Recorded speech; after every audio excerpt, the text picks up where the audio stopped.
дар идомаи сафари корӣ дар шаҳри Турсунзода асосгузори сулҳу ваҳдати миллӣ пешвои миллат президенти ҷумҳурии Тоҷикистон муҳтарам Эмомалӣ Раҳмон аз хоҷагии деҳқонии ангурпарварии боғи Сомон дидан намуда бо рафти ҷамъоварии ҳосили ангур шинос шуданд.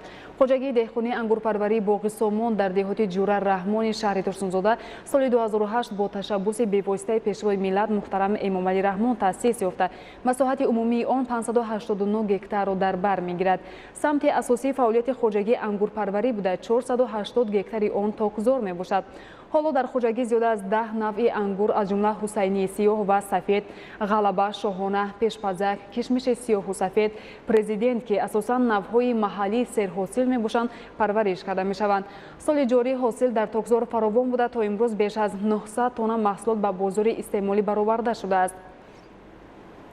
баъдишиносои бо фаъолияти боғпарварон ва боздид аз токзори намунавии хоҷагии деҳқонии боғи Сомон президенти мамлакат муҳтарам Эмомалӣ Раҳмон ба фаъолияти сермашаққату пурсамари боғдорон баҳои баланд доданд.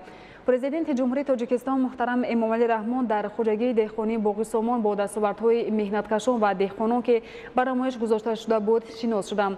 дар намоиш навъҳои гуногуни ангур ки солҳои охир бештар парвариш ва истеҳсол мегарданд муаррифӣ гардид.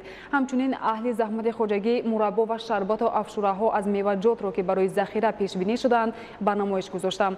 саҳмдорони хоҷагӣ қитъаи муайяни заминро дар ихтиёр дошта бо аъзои хонавода бо истифода аз таҷрибаи бои ангурпарварӣ машғули кор мебошанд.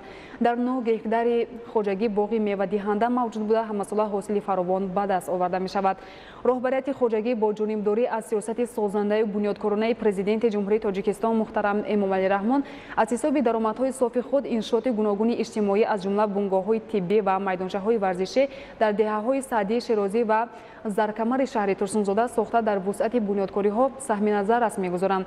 соли гузашта бо дастгирии хоҷагӣ ба таври ҳашар муассисаҳои таълимӣ ва қариб 3 километр роҳи ҳудуди деҳаҳои атрофи хоҷагӣ таъмир гардида, имсол низ қариб 2 километр роҳ асфалтпӯш карда шудааст. дар хоҷагӣ дар баробари ангурпарварӣ ба чорводорӣ низ диққати махсус равона шудааст. айни ҳол дар хоҷагӣ зиёда аз 5200 сар гӯсфанд парвариш карда мешавад. барои истеҳсоли гӯшт низ хоҷагӣ дар ихтиёри худ беш аз 50 сар чорвои калон дорад. бояд тазаккур дод ки шоликориву кишти хӯроки чорво ҳам дар хоҷагӣ васеъ ба роҳ монда шудааст.